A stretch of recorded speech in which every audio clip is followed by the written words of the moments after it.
Hello my dear health seekers, Inga from Health Origins here. So today we're going to be making another recipe from Okara and it's vegan roast. However, this time we are not using seitan or vital wheat gluten, we are making a gluten-free vegan roast with Okara.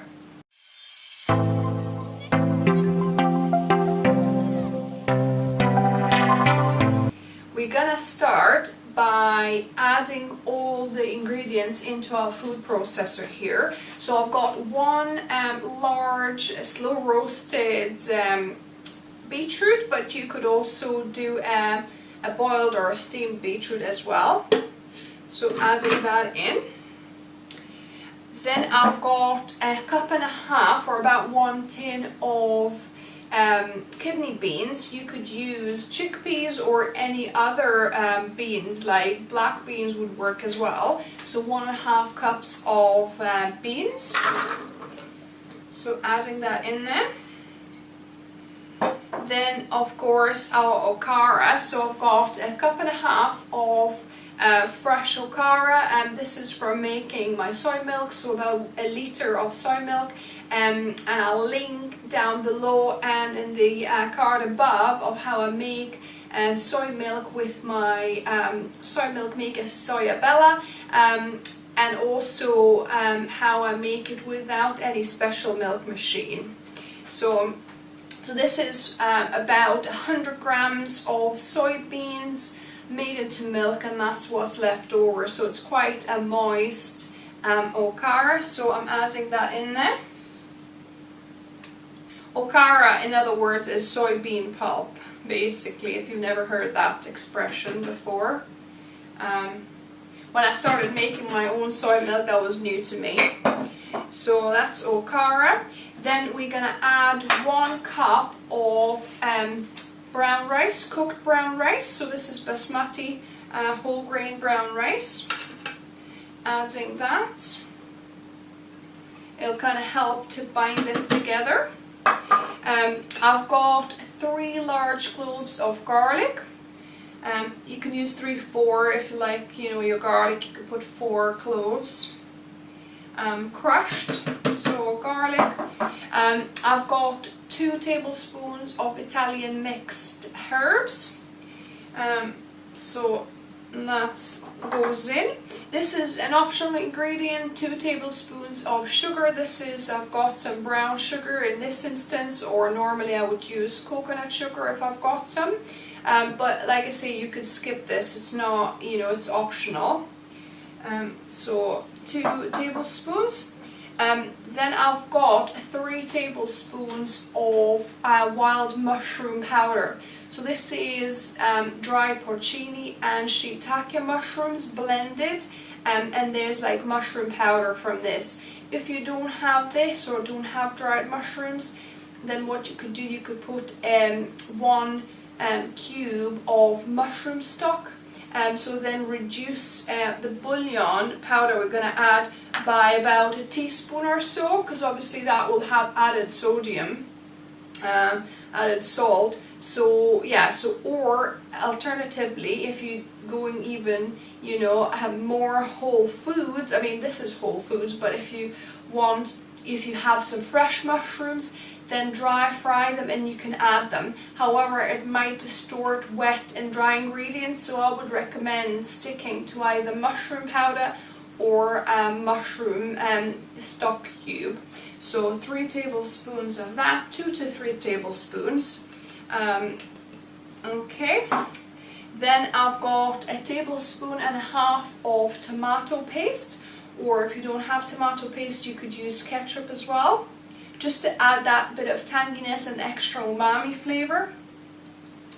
So tomato paste, and then we need, actually let me just start with that, 3 tablespoons of nutritional yeast. So 1, 2, 3. Then 2 tablespoons of vegan bullion powder. I've got marigold here, organic, that I'm using, but use whatever vegetable stock you're using. If you don't have it powder, if you have stock cubes, then add probably about 3 cubes, I would say. So bouillon powder.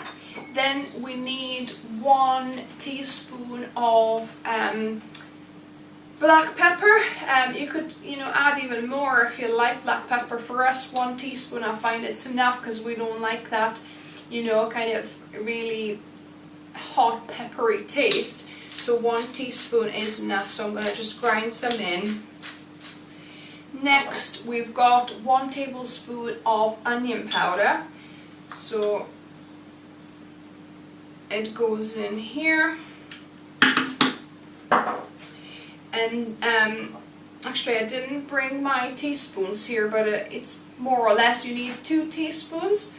So I'm gonna just do approximately 2 teaspoons worth of smoked paprika here, just to give that roast a bit of smokiness. Then I've got 1.5 tablespoons of Dijon mustard we're going to use. So 1.5, and if you're not a fan of mustard, don't worry, you can't taste it in the finished product. It just gives that extra flavor here. And the last ingredient before we start processing this is 5 tablespoons of nut butter. So you could use any nut butter, but I'm using peanut butter.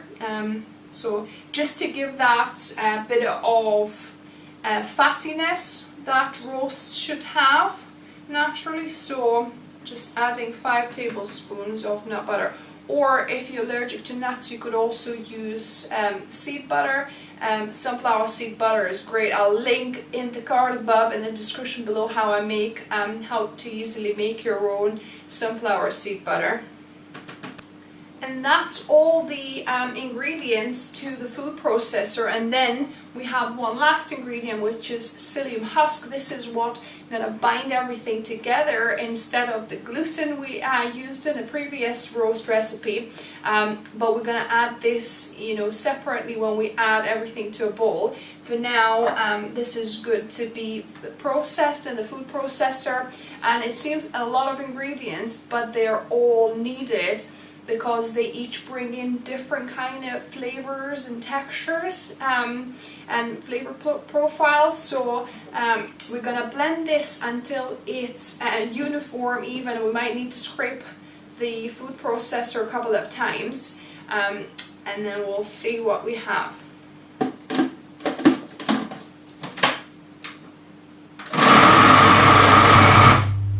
Actually, one ingredient I forgot is soy sauce. So I'll add about a tablespoon of soy sauce. But if you're allergic to soy, that's optional. You don't have to add it. So I'll add about a tablespoon. And as you can see, it's looking quite nice and uniform already. So I'll just mix in that soy sauce for just a few seconds. And this will be ready to be mixed in with psyllium husk. And you don't want to overblend this. You want a little bit of texture of sorts. You could probably leave it even more kind of grainy than this. Now I'm gonna just put it in a bowl and we're gonna mix it together. I've got my roast mixture in a bowl now, and I'm gonna add the secret ingredient, psyllium husk. So this is, I understand, a bark of some tree, and it's got like really good gelling properties, so it's used in gluten-free baking a lot. So this is 4 large tablespoons of psyllium husk. So the trick here is to mix it in really well and then to leave it sitting for about 5-10 minutes for the psyllium husk to do its work, to like expand a little bit so that the dough is a little bit stiffer. 5 minutes have passed and I've got 2 silicone tins here that I'm gonna be distributing my roast in. You could also use metal tins, but maybe line it with the baking paper so it's easier for you to take out the roast and it doesn't stick. But I like these because it's so easy to take them out of these. So I'm gonna just fill these, divide the batter between the two. I've got the batter divided, so I'm gonna try and even out the surface. These are ready now to go into the oven. It's already preheated, and I'm going to be baking these for about 45 minutes. It might be a little bit more, we'll see, but I'll catch up with you after. I baked this gluten-free vegan roast for 45 minutes, and I also left this to cool down overnight. So this is next morning. So let's have a look. Let's slice it. So this roast actually is softer than the seitan one. Seitan one, you can make it more kind of beef taste, whereas this one is a softer one. It's more like a nut roast. So let me just slice a little slice for you. So as you can see, it's fairly soft. Do a second slice here, but it still keeps together.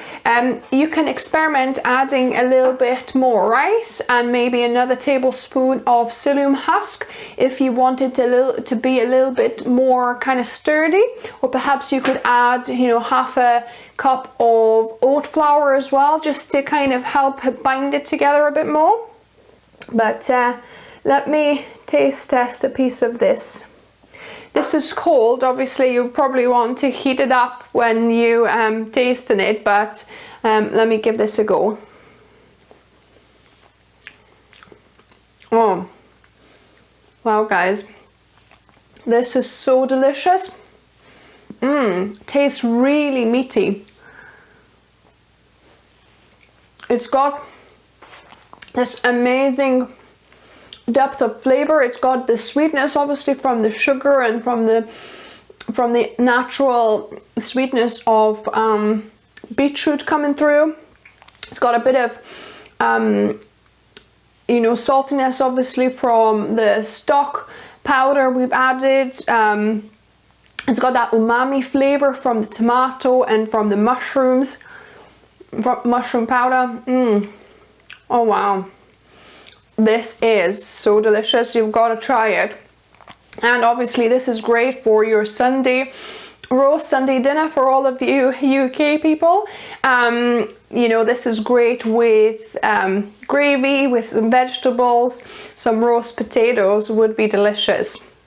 So if you like this video and recipe, give me a thumbs up. That would really mean a lot to me, because your engagement and comments comment down below, because that helps my videos to be seen by more people, so we can spread the plant-based word out there, more people starting to cook that way. And if you're new here, welcome and subscribe for more videos every Wednesday and Saturday. And remember guys, food is fuel, so be mindful of what you put in the body. Until next time.